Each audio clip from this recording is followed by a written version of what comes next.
A place is good if the people there are good.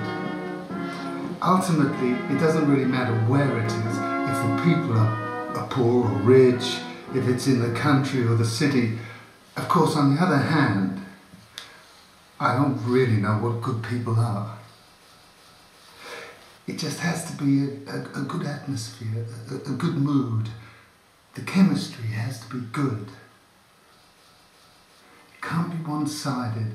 Lots of businesses, houses, different generations, different cultures. The more things move, the more energy is created, and energy is what makes the city. It's the actual architect. You can feel it. Oh, now please, come on. Of course these cities aren't all beautiful. If you have a lot of time, enough leisure time and so on, and you want to take a closer look at everything, that is when, as they always say in travel guides, that you'll discover the little green oasis in the middle of the concrete desert. The secluded spots and so on. You need a lot of time and leisure in order to find even just a couple of those nice spots in the city. And if you do have enough time to take a good look around, that's when you discover even more ugly places. Well, that's true, of course. Cities are terribly boring. You don't even want to take a closer look. But that's obvious. After all, you usually put makeup on your face, not on your backside. At a certain age, we're all a bit worried about losing our job, or, generally speaking, just losing everything that we've attained so far in life. And that's okay, but if we're strongly influenced by this fear, if it forces us to do certain things, well, that's the issue, isn't it? I think we simply have to make sure that we don't blame others for our lives. That's the way it is with capitalism. We've chosen to pursue money, and so money goes on its merry way and takes us with it, whether we want to go or not. Now, in the old days, they used to say money is power and might is right.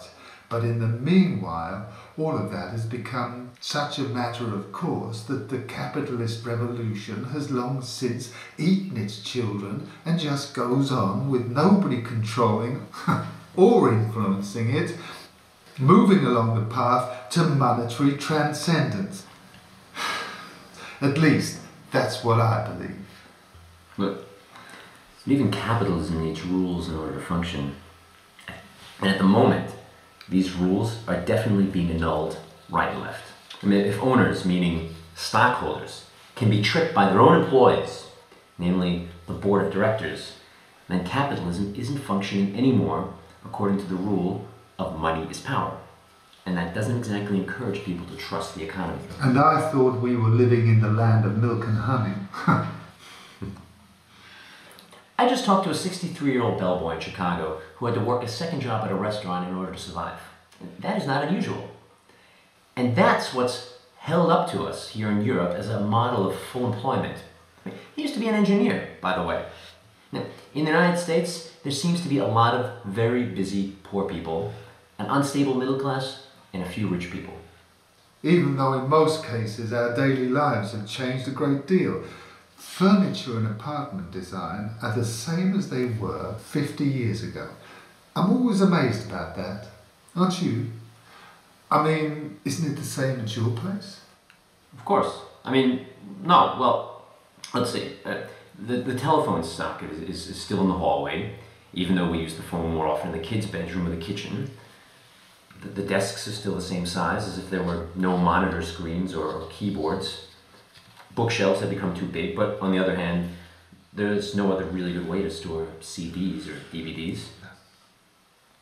There are definitely not enough wall sockets for all the household electrical devices we have in the meantime, and the sockets are still behind the cupboards or somewhere close to the ground. I mean, even though everybody has a cell phone or a digital camera that only needs to charge for a couple of hours, you still have to crawl behind something to get at the socket. We are completely incapable of judging the things that surround us every day. We know nothing about the subject. We haven't learned enough about it. Certainly, clothes make the man, make us what we are. Of course, that has a different significance. my body is probably more important than a kitchen chair, even if I will never get a design award for it. The way we look is incredibly important to us. Every once in a while this is one of the directors of my bank. When I met him for the first time, he said to me, well, the way you run around looking, you wouldn't be able to work. That was pretty direct. And of course, he meant that he'd like to run around like that too, in casual dress, but he's not allowed to. I mean, he had to wear a dark suit and a light colored shirt, either light blue or white, and a tie, and naturally everything has to be neat and clean. Oh yeah, and dark shoes.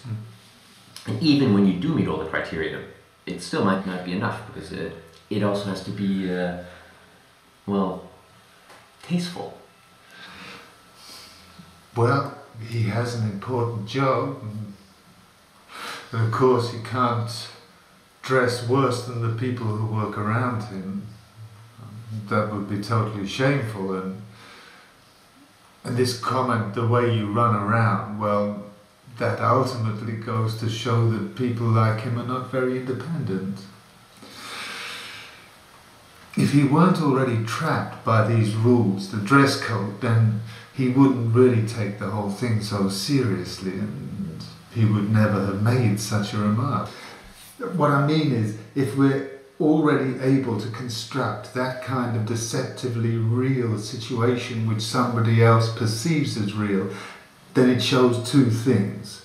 One, we obviously enjoy constructing that kind of miniature world and using it to deceive others, a false world or a holodeck.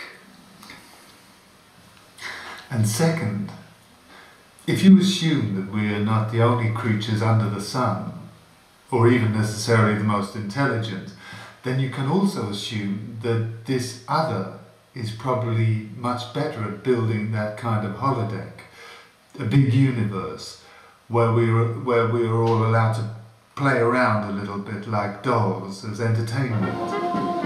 If there really were these kinds of divine programmers, they would have figured out a long time ago that we were onto them and their whole fake image.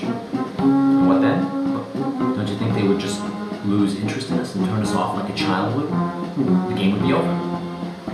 But maybe we should try harder to entertain these creatures so they don't get tired of us and press the delete button.